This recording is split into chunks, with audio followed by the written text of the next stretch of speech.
ਅੰਮ੍ਰਿਤ ਵੇਲੇ ਤਖਤਾਂ 'ਤੇ ਸੁਭਾਏਮਾਨ ਹੋ ਕਰਕੇ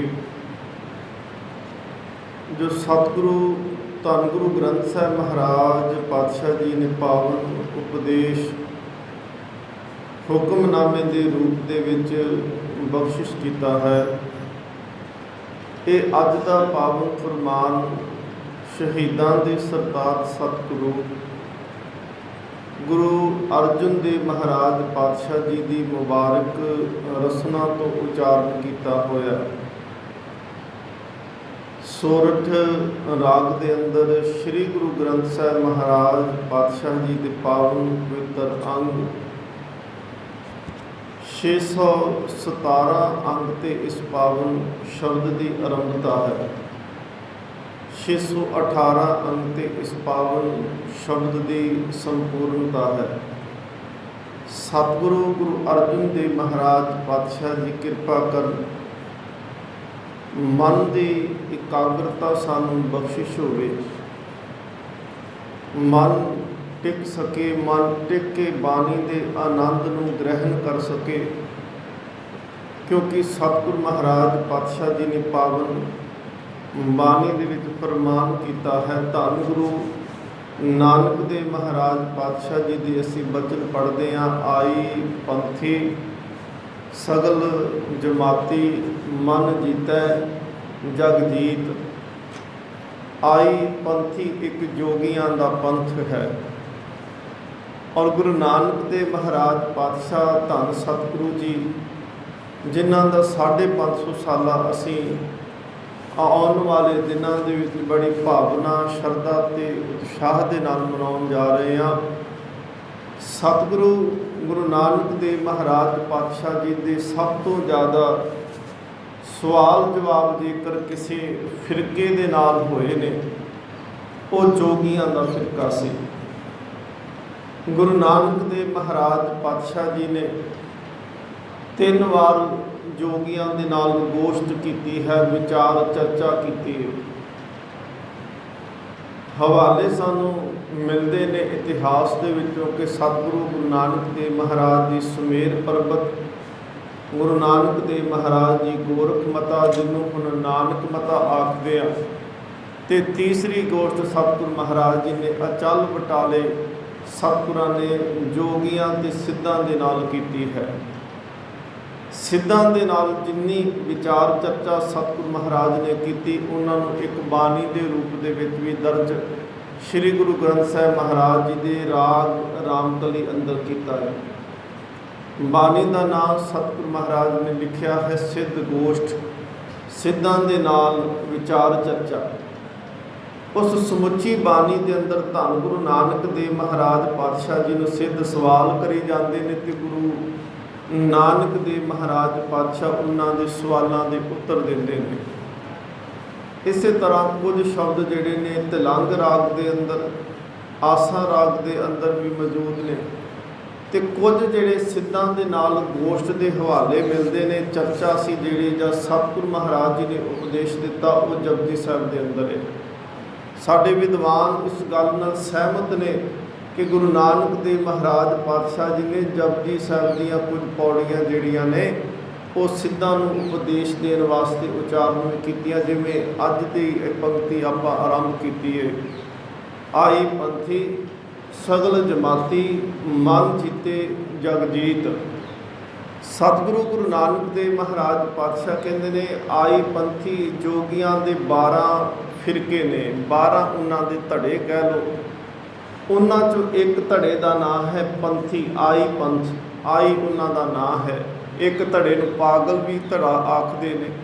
ਹੁਣ ਗੁਰੂ ਨਾਨਕ ਦੇਵ ਮਹਾਰਾਜ ਪਾਤਸ਼ਾਹ ਕਹਿੰਦੇ ਨੇ ਆਈ ਪੰਥੀ, ਆਈ ਪੰਥ ਦੇ ਸਾਰੇ ਜੋਗੀ ਇਕੱਠੇ ਹੋ ਕੇ ਆਏ, ਸਗਲ ਜਮਾਤੀ, ਉਹਨਾਂ ਦੀ ਜਮਾਤ ਇਕੱਠੀ ਹੋ ਕੇ ਆ ਗਈ। ਸਤਿਗੁਰੂ ਮਹਾਰਾਜ ਪਾਤਸ਼ਾਹ ਜੀ ਨੇ ਉੱਥੇ ਉਪਦੇਸ਼ ਦਿੱਤਾ ਸੀ, ਕਹਿਣ ਲੱਗੇ ਮਨ ਜੀਤੈ ਜਗ ਜੀਤ। ਜਿੰਨੀ ਦੇਰ ਤੱਕ ਮਨ ਨਹੀਂ ਜਿੱਤਿਆ ਜਾ ਸਕਦਾ, ਉਨੀ ਦੇਰ ਤੱਕ ਸਤਿਗੁਰੂ ਮਹਾਰਾਜ ਕਹਿੰਦੇ ਕੋਈ ਵੀ ਖੇਡ ਨਹੀਂ ਬਣ ਸਕਦੀ, ਭਾਵੇਂ ਜਗਤ ਦਾ ਕੋਈ ਰਾਜਾ ਕਿਉਂ ਨਾ ਹੋਵੇ। ਸਤਿਗੁਰੂ ਮਹਾਰਾਜ ਪਾਤਸ਼ਾਹ ਜੀ ਦੇ ਅਸੀਂ ਬਚਨ ਬਾਣੀ ਦੇ ਵਿੱਚੋਂ ਮਨ ਦੇ ਪ੍ਰਥਾਏ। ਚਲੋ ਥੋੜ੍ਹੀ ਵਿਚਾਰ ਕਰਕੇ ਅਤੇ ਫਿਰ ਸ਼ਬਦ ਦੇ ਅੱਖਰੀ ਅਰਥਾਂ ਵਾਲੇ ਪਾਸੇ ਚੱਲਣਾ ਹੈ। ਹੁਣ ਅਸੀਂ ਜਗਤ ਦੇ ਵਿੱਚ ਦੇਖਦੇ ਹਾਂ, ਕਦੀ ਕਿੰਨਾ ਮਰਜ਼ੀ ਕੋਈ ਭਿਆਨਕ ਰੋਗ ਕਿਸੇ ਪਸ਼ੂ ਨੂੰ ਲੱਗਿਆ ਹੋਵੇ, ਕਿਸੇ ਪੰਛੀ ਨੂੰ ਲੱਗਿਆ ਹੋਵੇ। ਹੁਣ ਸਭ ਤੋਂ ਜ਼ਹਿਰੀਲਾ ਜੇਕਰ ਕੋਈ ਜੀਵ ਅਸੀਂ ਗਿਣਦੇ ਹਾਂ ਤੇ ਅਸੀਂ ਸੱਪ ਨੂੰ ਗਿਣਦੇ ਪਏ ਹਾਂ। ਹੁਣ ਸੱਪ ਦੇ ਅੰਦਰ ਜ਼ਹਿਰ ਹੈ, ਪਰ ਉਹ ਕਦੀ ਵੀ ਆਪਣੀ ਮੌਤ ਦਾ ਕਾਰਨ ਆਪ ਨਹੀਂ ਬਣਨਾ ਚਾਹੁੰਦਾ। ਆਪਣੀ ਮੌਤ ਉਹ ਖੁਦਕੁਸ਼ੀ ਕਦੀ ਨਹੀਂ ਕਰਦਾ, ਉਹ ਆਪਣੇ ਆਪ ਨਹੀਂ ਮਰਨਾ ਚਾਹੁੰਦਾ। ਕਿਸੇ ਜੀਵ ਨੂੰ ਕਿੰਨਾ ਵੀ ਦੁੱਖ ਲੱਗ ਜੇ, ਕਿੰਨਾ ਵੀ ਰੋਗ ਲੱਗ ਜੇ, ਇੱਥੋਂ ਤੱਕ ਕਿ ਕਈ ਜੀਵਾਂ ਦੇ ਅੰਦਰ ਕਿਰਮ ਚੱਲ ਜਾਂਦੇ ਨੇ, ਪਰ ਉਹ ਵੀ ਕਦੀ ਵੀ ਖੁਦਕੁਸ਼ੀ ਨਹੀਂ ਕਰਦੇ। ਪਰ ਇਨਸਾਨ ਦੀ ਜੇਕਰ ਹਾਲਤ ਦੇਖੀ ਜਾਵੇ ਤੇ ਇਨਸਾਨ ਦੇ ਕੋਲ ਸਭ ਕੁਝ ਮੌਜੂਦ ਵੀ ਹੋਵੇ, ਅਕਸਰ ਇਹ ਦੇਖਣ ਨੂੰ ਆਉਂਦਾ ਹੈ ਕਿ ਬੰਦਾ ਕਰੋੜ ਦੀ ਗੱਡੀ ਲੈ ਕੇ ਤੇ ਨਹਿਰ ਦੇ ਵਿੱਚ ਛਾਲ ਮਾਰਦਾ ਪਿਆ ਹੈ। ਗੱਡੀ ਬਾਹਰ ਖੜੀ ਕਰਦਾ ਹੈ, ਪੁਲ ਦੇ ਉੱਪਰ ਖੜੀ ਕਰਕੇ ਇੱਕ ਚਿੱਠੀ ਲਿਖ ਕੇ ਚਲੇ ਜਾਂਦਾ ਹੈ ਕਿ ਮੈਂ ਤਾਂ ਅੱਜ ਆਪਣੀ ਜ਼ਿੰਦਗੀ ਦੀ ਜੀਵਨ ਦੀ ਲੀਲਾ ਖਤਮ ਕਰਨ ਲੱਗਿਆ ਹੈ। ਜਦੋਂ ਅਸਲ ਦੇ ਵਿੱਚ ਮਨ ਦੇ ਉੱਪਰ ਕਾਬੂ ਨਹੀਂ, ਸਭ ਤੋਂ ਜ਼ਿਆਦਾ ਜੇਕਰ ਖਿੰਡਿਆ ਹੋਇਆ ਮਨ ਕਿਸੇ ਜੀਵ ਦਾ ਹੈ ਤਾਂ ਉਹ ਮਨੁੱਖ ਦਾ ਹੈ। ਸਤਿਗੁਰ ਮਹਾਰਾਜ ਪਾਤਸ਼ਾਹ ਕਹਿੰਦੇ ਨੇ, ਬੰਦਾ ਜੇਕਰ ਚਾਹਵੇ ਕਿ ਮੇਰੇ ਤੋਂ ਆਪਣਾ ਹੀ ਘਰ ਦੇ ਵਿੱਚ ਇਕੱਲਾ ਪੈਸਾ ਨਹੀਂ, ਜਿੰਨਾ ਇਸ ਪੂਰੇ ਨਗਰ ਦੇ ਵਿੱਚ ਪੈਸਾ, ਉਹ ਸਾਰਾ ਮਿਲਕੁਲ ਆ ਜਾਵੇ। ਸਤਿਗੁਰ ਮਹਾਰਾਜ ਪਾਤਸ਼ਾਹ ਕਹਿੰਦੇ ਨੇ ਕਿ ਜੇਕਰ ਉਹ ਕਵੇ ਕਿ ਮੈਂ ਸਾਰੀ ਸ੍ਰਿਸ਼ਟੀ ਦਾ ਰਾਜਾ ਬਣ ਜਾ, ਮੇਰਾ ਮਾਲਕ ਹੀ ਚੱਲਣ ਲੱਗ ਪਏ, ਹੁਕਮ ਚੱਲਣ ਲੱਗ ਪਏ, ਤੇ ਸਤਿਗੁਰ ਮਹਾਰਾਜ ਪਾਤਸ਼ਾਹ ਕਹਿੰਦੇ ਨੇ ਮਨ ਦੇ ਦੁਖੀ ਇਨਸਾਨ ਕਦੇ ਵੀ ਸੁੱਖ ਪ੍ਰਾਪਤ ਨਹੀਂ ਕਰ ਸਕਦੇ। ਸਗਲ ਸ੍ਰਿਸ਼ਟ ਕੋ ਰਾਜਾ ਦੁਖੀਆ। ਸਤਿਗੁਰ ਮਹਾਰਾਜ ਗੁਰੂ ਅਰਜਨ ਦੇਵ ਮਹਾਰਾਜ ਕਹਿੰਦੇ ਪਏ ਨੇ ਕਿ ਸ੍ਰਿਸ਼ਟੀ ਸਾਰੀ ਦਾ ਵੀ ਜੇਕਰ ਕਿਸੇ ਨੂੰ ਰਾਜਾ ਬਣਾ ਦਿੱਤਾ ਜਾਵੇ ਨਾ, ਤੇ ਸਤਿਗੁਰ ਕਹਿੰਦੇ ਨੇ ਉਹ ਕਦੇ ਵੀ ਸੁਖੀ ਨਹੀਂ ਹੁੰਦਾ। ਕਿਉਂਕਿ ਜਿੰਨੀ ਦੇਰ ਤੱਕ ਗੁਰੂ ਨਾਨਕ ਦੇਵ ਮਹਾਰਾਜ ਕਹਿੰਦੇ ਨੇ ਕਿ ਮਨ ਦੇ ਉੱਤੇ ਕਾਬੂ ਨਹੀਂ, ਉਨੀ ਦੇਰ ਤੱਕ ਇੱਛਾਵਾਂ ਮਰ ਨਹੀਂ ਸਕਦੀਆਂ। ਇੱਕ ਅੰਗਰੇਜ਼ ਰਾਈਟਰ ਹੋਏ ਨੇ ਸਿਗਮਨ ਫਰਾਇਡ, ਉਹਨਾਂ ਨੇ ਮਨੋਵਿਗਿਆਨ 'ਤੇ ਬਹੁਤ ਸਾਰਾ ਲਿਖਿਆ, ਤੇ ਅੱਜ ਵੀ ਜਿੰਨੇ ਕੁ ਵਿਦਿਆਰਥੀ ਮਨੋਵਿਗਿਆਨ ਦੇ ਨੇ ਉਹ ਸਾਰੇ ਤਕਰੀਬਨ ਉਸ ਸਿਗਮਨ ਫਰਾਇਡ ਨੂੰ ਪੜ੍ਹਦੇ ਨੇ।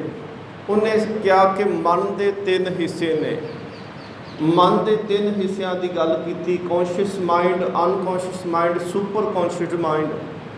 ਉਹਨੇ ਕਿਹਾ ਮਨ ਦੇ 3 ਹਿੱਸੇ ਨੇ। ਗੁਰਬਾਣੀ ਇਸ ਨੂੰ ਕਹਿੰਦੀ ਨੇ ਚੇਤ ਮਨ, ਅਚੇਤ ਮਨ ਤੇ ਸੁਚੇਤ ਮਨ।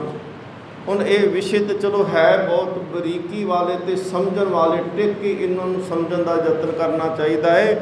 ਪਿਆਰਿਓ, ਜਿੰਨੀ ਦੇਰ ਤੱਕ ਮਨ ਦੀ ਸਮਝ ਨਹੀਂ ਆਉਂਦੀ, ਉਨੀ ਦੇਰ ਤੱਕ ਕੋਈ ਵੀ ਧਰਮ ਦੀ ਕਿਰਿਆ ਕੀਤੀ ਹੈ ਉਹ ਪ੍ਰਵਾਨ ਹੀ ਨਹੀਂ ਹੋਣੀ। ਹੁਣ ਸਾਡੇ ਮਨ ਦੇ ਅਸਲ ਦੇ ਵਿੱਚ 3 ਹਿੱਸੇ ਨੇ। ਜੇਕਰ ਸਿਗਮਨ ਫਰਾਇਡ ਨੂੰ ਪੜ੍ਹੋ, ਉਹ ਕਹਿੰਦਾ ਹੈ ਕੌਨਸ਼ੀਅਸ ਮਾਈਂਡ, ਅਨਕੌਨਸ਼ੀਅਸ ਮਾਈਂਡ ਤੇ ਸੁਪਰ ਕੌਨਸ਼ੀਅਸ ਮਾਈਂਡ। ਇੱਕ ਪੰਜਾਬੀ ਦੇ ਵਿੱਚ ਜੇਕਰ ਇਹਨਾਂ ਨੂੰ ਕਹਿ ਲਓ ਤੇ ਚੇਤ ਮਨ ਜਿਹੜਾ ਇਸ ਵੇਲੇ ਸਾਡੇ ਨਾਲ ਬੈਠਾ ਹੋਇਆ ਹੈ। ਸੁਚੇਤ ਮਨ ਜਿਹੜਾ ਕਦੀ ਕਦਾਈ ਬੈਠਦਾ ਹੈ ਤੇ ਦੌੜ ਜਾਂਦਾ, ਤੇ ਅਵਚੇਤ ਮਨ ਜਿਹੜਾ ਕਦੀ ਵੀ ਟਿਕ ਕੇ ਨਹੀਂ ਬੈਠਦਾ। ਸਤਿਗੁਰ ਮਹਾਰਾਜ ਪਾਤਸ਼ਾਹ ਜੀ ਗੁਰੂ ਗ੍ਰੰਥ ਸਾਹਿਬ ਮਹਾਰਾਜ ਅੰਦਰ ਮਾਰੂ ਰਾਗ ਵਿੱਚ ਧੰਨ ਗੁਰੂ ਨਾਨਕ ਦੇਵ ਮਹਾਰਾਜ ਪਾਤਸ਼ਾਹ ਜੀ ਦੇ ਬਚਨ ਨੇ। ਸਤਿਗੁਰ ਮਹਾਰਾਜ ਕਹਿੰਦੇ ਨੇ ਮੀਨ ਕੀ ਚੱਪਲ ਸਿਉ ਜੁਗਤ ਮਨ ਰਾਖੀਏ, ਉੱਡੇ ਨਹਿ ਹੰਸ ਨਹਿ ਕੰਦ ਸੀਜੇ। ਸਤਿਗੁਰੂ ਗੁਰੂ ਨਾਨਕ ਦੇਵ ਮਹਾਰਾਜ ਕਹਿੰਦੇ ਮਨ ਜਿਹੜਾ ਹੈ ਉਹ ਮੱਛੀ ਦੇ ਵਾਂਗ ਚੰਚਲ ਹੈ। ਮੀਨ ਕੀ ਚੱਪਲ, ਮੀਨ ਕਹਿੰਦੇ ਮੱਛੀ ਨੂੰ ਤੇ ਚੱਪਲ ਕਹਿੰਦੇ ਨੇ ਚੰਚਲਤਾ ਨੂੰ। ਕਈ ਇਹਦਾ ਪਾਠ ਕਈ ਪਾਠੀ ਸਿੰਘ ਕਰਨਗੇ ਮੀਨ ਕੀ ਚਪਲ ਸਿਓ, ਚਪਲ ਪਾਠ ਨਹੀਂ ਜੀ ਉੱਥੇ ਹੈਗਾ। ਉਹ ਕਹਿੰਦੇ ਚੱਪਲ ਕਿਤੇ ਪੈਰਾਂ 'ਚ ਪਾਉਣ ਵਾਲੇ ਨਾ ਕਿਤੇ ਅਰਥ ਹੋ ਜਾਣ, ਪਰ ਨਹੀਂ ਪਿਆਰਿਓ, ਚੱਪਲ ਦੇ ਅਰਥ ਨੇ ਚੰਚਲਤਾ। ਕਹਿੰਦੇ ਮਨ ਇੰਨਾ ਚੰਚਲ ਹੈ ਕਿ ਜਿਵੇਂ ਮੱਛੀ ਚੰਚਲ ਹੁੰਦੀ ਆ, ਇਹਦੇ 'ਤੇ ਕਾਬੂ ਪਾ ਲਓ। ਮੀਨ ਕੀ ਚੱਪਲ ਸਿਓ ਜੁਗਤ ਮਨ ਰੱਖੀਏ। ਹੁਣ ਜੁਗਤੀ ਕੀ ਆ ਮਨ ਨੂੰ ਰੱਖਣ ਦੀ? ਮੀਨ ਕੀ ਚੱਪਲ ਸਿਓ ਜੁਗਤ ਮਨ ਰੱਖੀਏ, ਉੱਡੇ ਨਹਿ ਹੰਸ ਨਹਿ ਕੰਦ ਛਿਜੇ। ਮਨ ਉੱਡ ਕੇ ਕਿਸੇ ਪਾਸੇ ਨਾ ਜਾਏ ਤੇ ਇੱਕ ਥਾਂ ਤੇ ਬਹਿ ਜੇ। ਉੱਡੇ ਨਹਿ ਹੰਸ, ਹੰਸ ਦੇ ਮਤਲਬ ਨੇ ਕਿ ਇਹ ਮਨ ਨਾ ਆਤਮਾ ਉੱਡ ਕੇ ਕਿਸੇ ਆਸੇ ਪਾਸੇ ਨਾ ਚਲੇ ਜਾਏ। ਉੱਡੇ ਨਹਿ ਹੰਸ ਨਹਿ ਕੰਦ ਛਿਜੇ, ਤੇ ਨਾ ਹੀ ਜੇ ਮਨ ਨਾ ਭੱਜੇਗਾ ਤੇ ਕਹਿੰਦੇ ਮਨ ਕੂੜ ਕਵਾੜ ਕਿੱਥੋਂ ਇਕੱਠੀ ਕਰ ਲਏਗਾ। ਅਸਲ ਦੇ ਵਿੱਚ ਜਦੋਂ ਵੀ ਇਨਸਾਨ ਜਦੋਂ ਗੁਟਕਾ ਸਾਹਿਬ ਲੈ ਕੇ ਬਾਣੀ ਪੜ੍ਹਨ ਲੱਗਦਾ ਹੈ, ਸੰਗਤ ਦੇ ਵਿੱਚ ਬੈਠਦਾ ਹੈ, ਤੇ ਜਦੋਂ ਬੈਠੇਗਾ ਮਨ ਉਸੇ ਵੇਲੇ ਦੌੜ ਜਾਂਦਾ ਹੈ।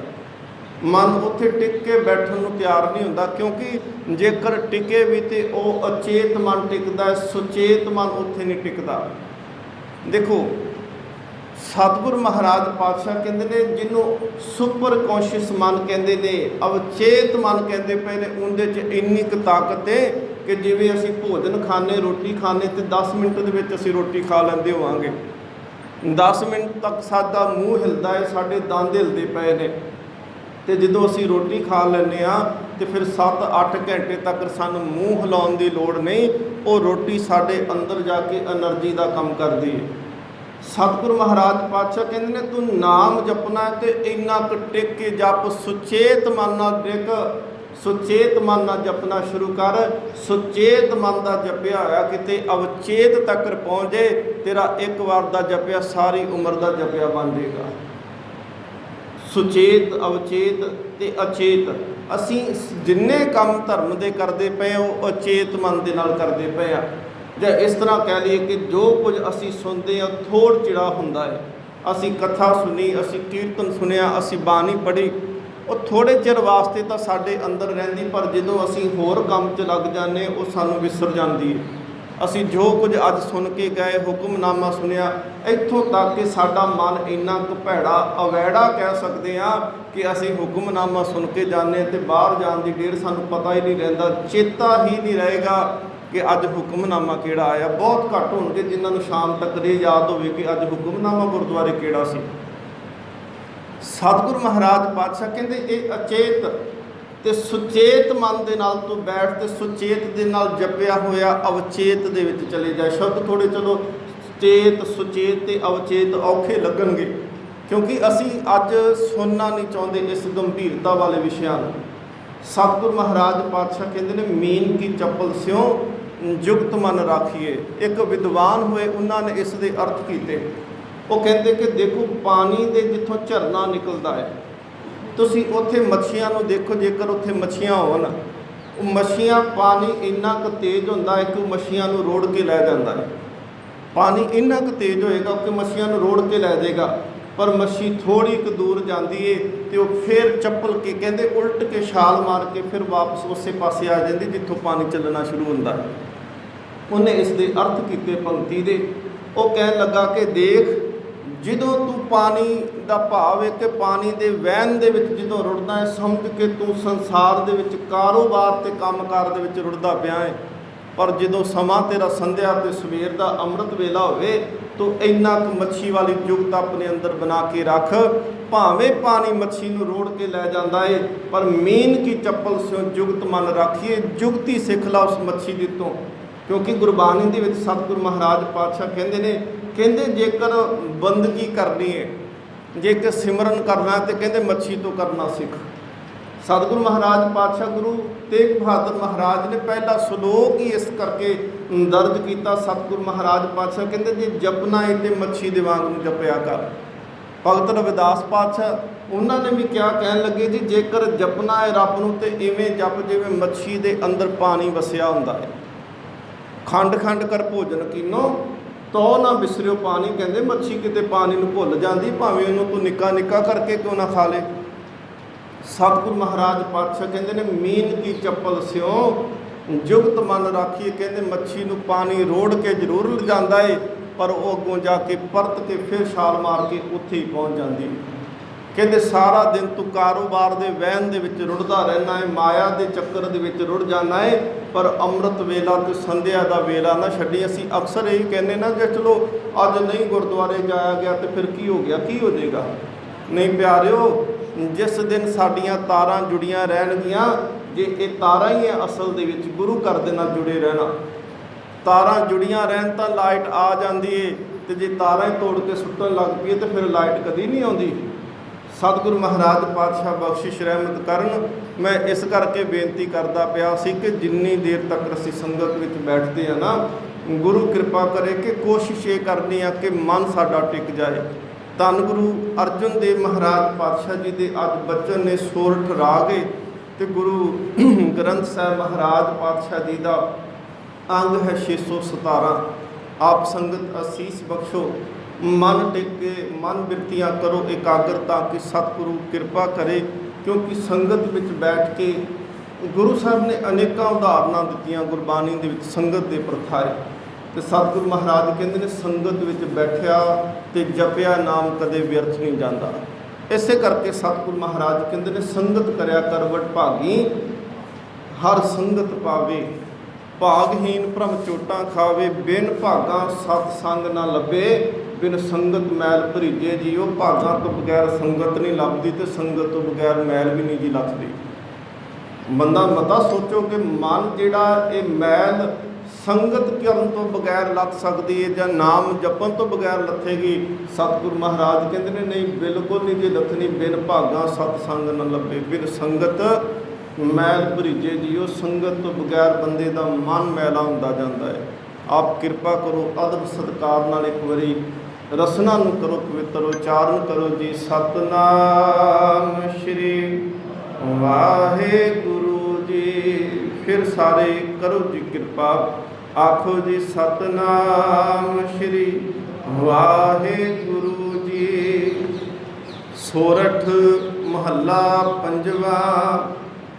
अविनाशी जीवन को दाता, सिमरत सब मल खोई। सतगुरु महाराज पातशाह कहते ने अविनाशी गुरु अर्जुन देव महाराज जी कृपा करते हैं।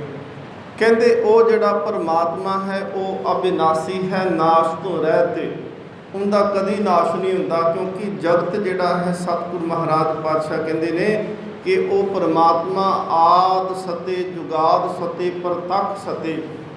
वो आद तो सच है, जुगाद तो सच है, तो प्रतक्ष रूप दे विच सच रहन वाला है।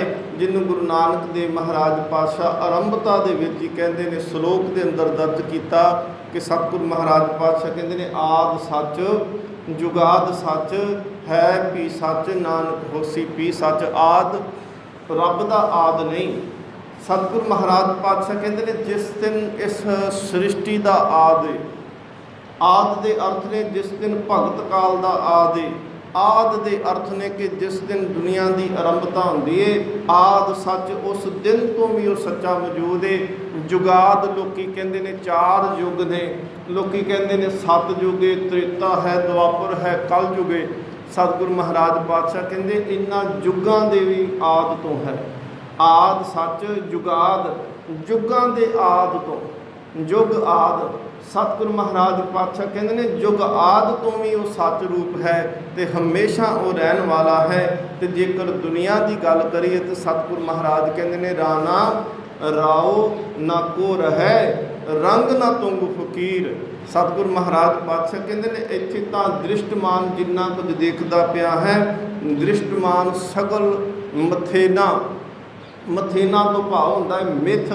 तो मिथ के अर्थ होंदे ने कि जिन्हें रहना सदा नहीं, जिन्हें एक दिन खत्म हो जाना है। जिहड़ा अज सच है तो कल में झूठ हो जाना। सच जो अज है, हुण देखो हुण सूरज चढ़िया, दिन चढ़ गया, असीं कहांगे ये सच आ। पर 5-6 घंटिਆਂ ਨੂੰ ਜਦੋਂ सूरज अस्त हो गया तो उदों कहांगे नहीं हुण रात हो गई, हुण रात सच हो गया। कुछ दुनिया के सच ने जिहड़े बदलते रहते हैं, हुण सच आ ते कल नूं झूठ।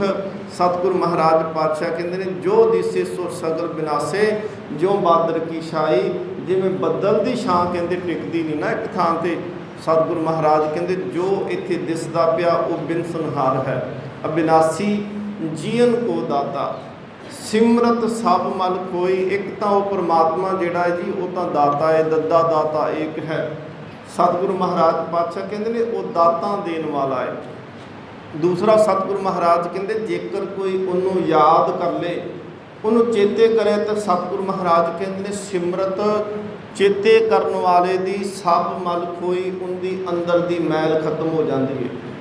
सतगुरु गुरु अमरदास महाराज पातशाह कहते ने ज्यों बै संतर धात शुद्ध होए।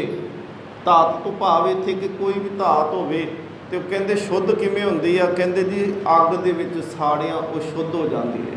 जिवें अक्सर असीं सुनियारे की दुकान पर देखते हैं कि जो सोना लैके असीं जाइए तो सोने की पहलों परख करदा, फिर कह दिंदा कि इहदे विच इन्नी कुछ मिलावट हो सकती है।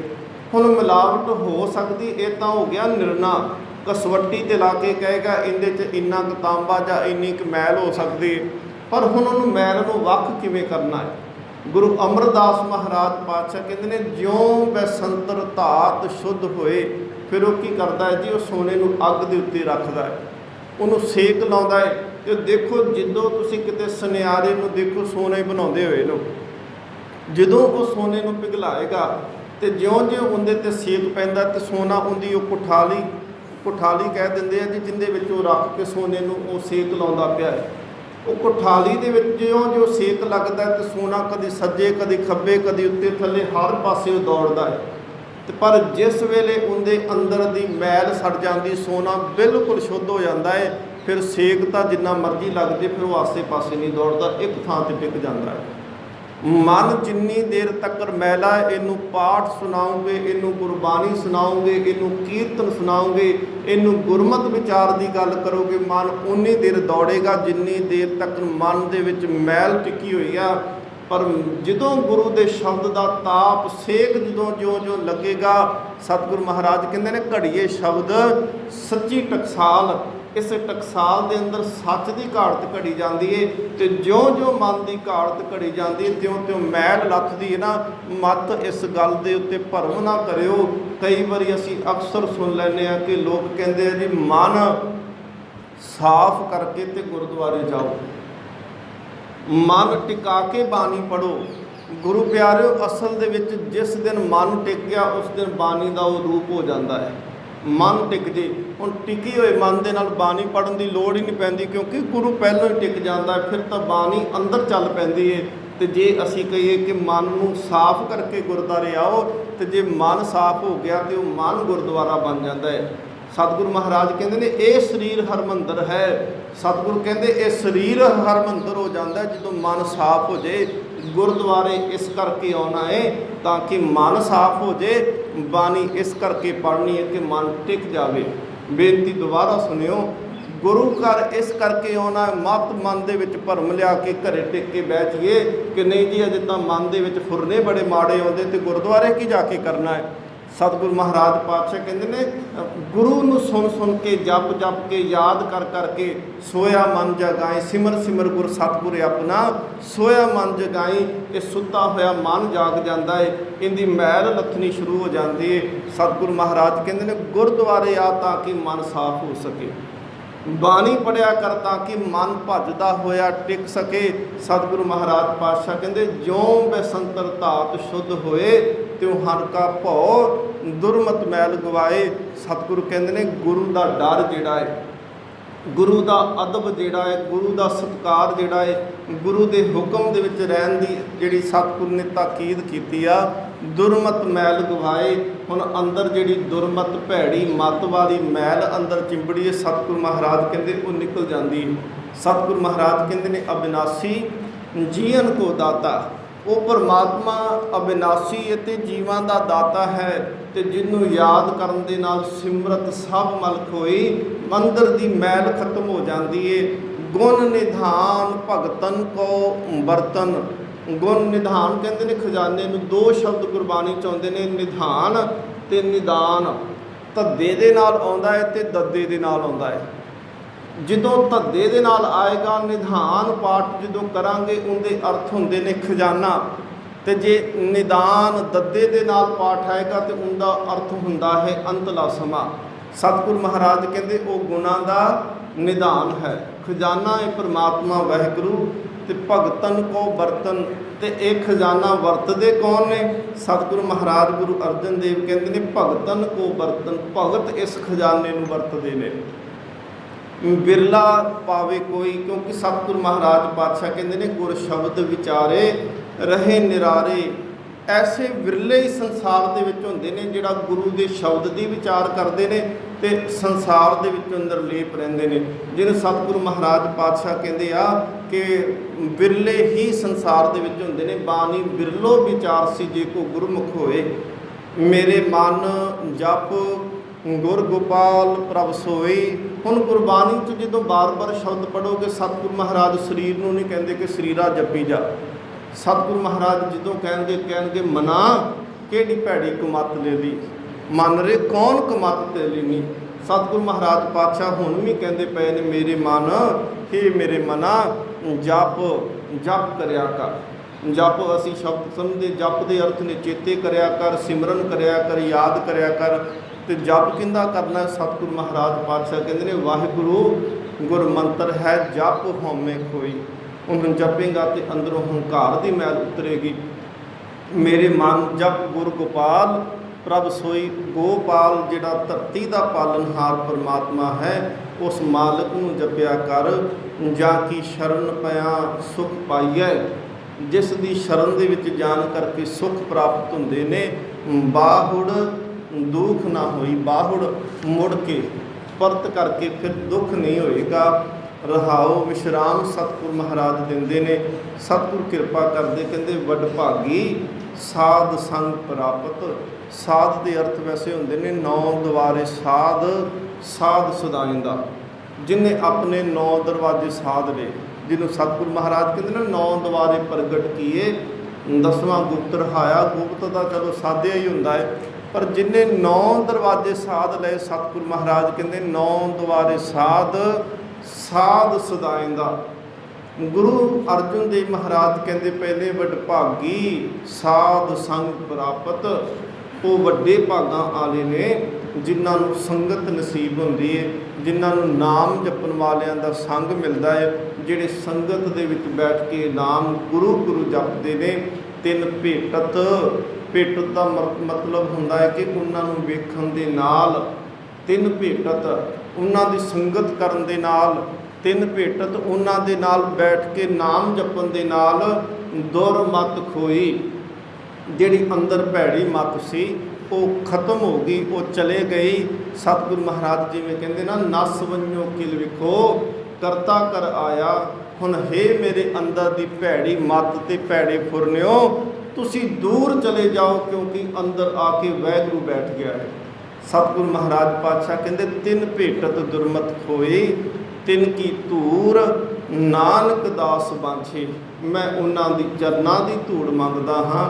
किन्हां दे चरनां दी धूड़ मंगदे? सतगुरु महाराज कहंदे ने जिन हर नाम हृदय परोई, जिन्हां ने अपने हिरदे के अंदर, अपने मन के अंदर परमात्मा का नाम परो के रखिया है। परोण तो भाव के सी के रखिया है। जिमें धागे दे नाल कोई चीज़ सी के रख लईदी, जिमें माला तो मन के परो के रख देते आ।